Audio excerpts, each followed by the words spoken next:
grew up without a father, youngest of 9. I used to be atheist, just doing small things, stealing, candy, and throwing rocks at cars, and, things that kids do.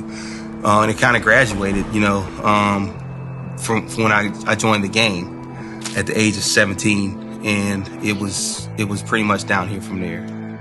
It landed me in prison. I faced 5 life sentences, never getting out.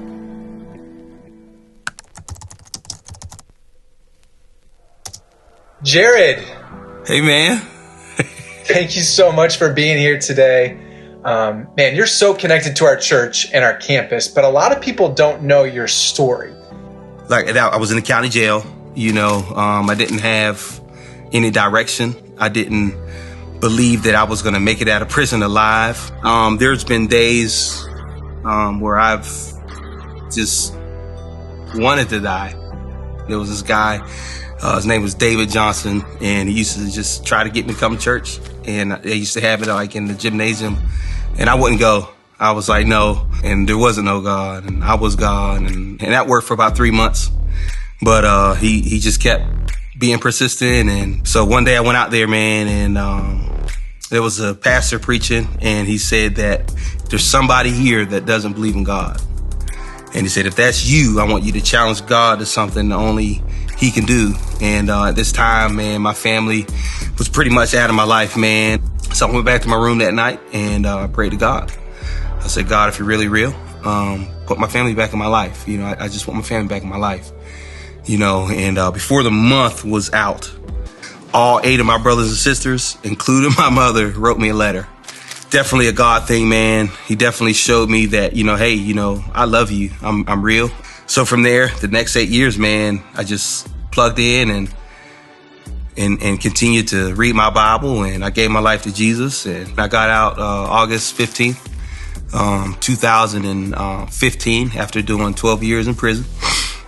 And my sister took me to Elevation the next day, the 16th, and Pastor Stephen was preaching about Joseph, how he spent 13 years in prison and how he didn't make it his headline. Here's what I learned from Joseph. You don't get to control your story, but you do get to choose your headlines. You don't get to select the script of your story. Ask Joseph.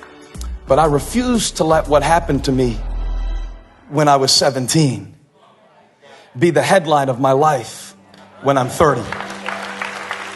Since then, man, I've been plugged in. I knew that, that was confirmation that, God has for me to be here. And so God gave me a word while I was in prison. I was going through a time where I was still doubting God. And it was then that God spoke to me and told me, put impression on my heart, man, that I would go back into prison and be a light.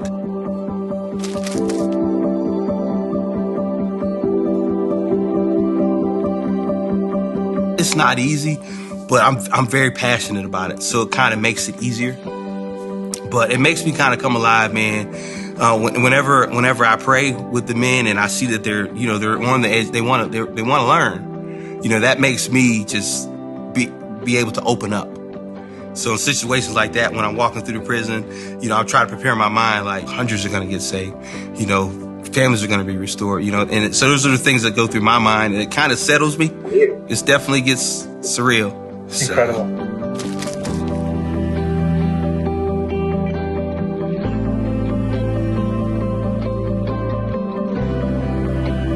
We do partner with some great organizations that focus on prison rehabilitation, and one of those is God Behind Bars.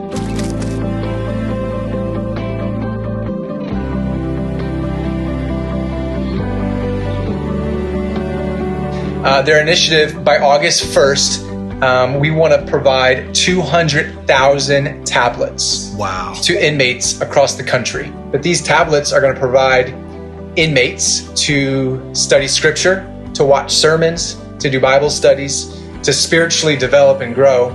I wanted you to be the first person to know that. As a church, we are going to commit $25,000 to God Behind Bars.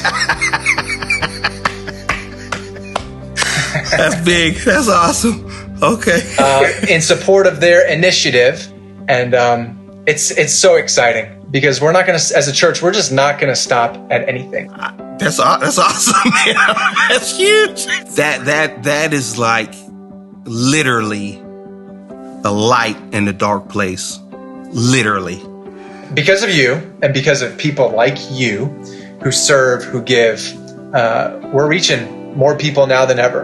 And that includes people behind bars. And so thank you for your passion. Thank you for your heart, your willingness.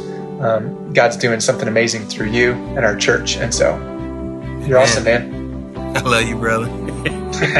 Love you.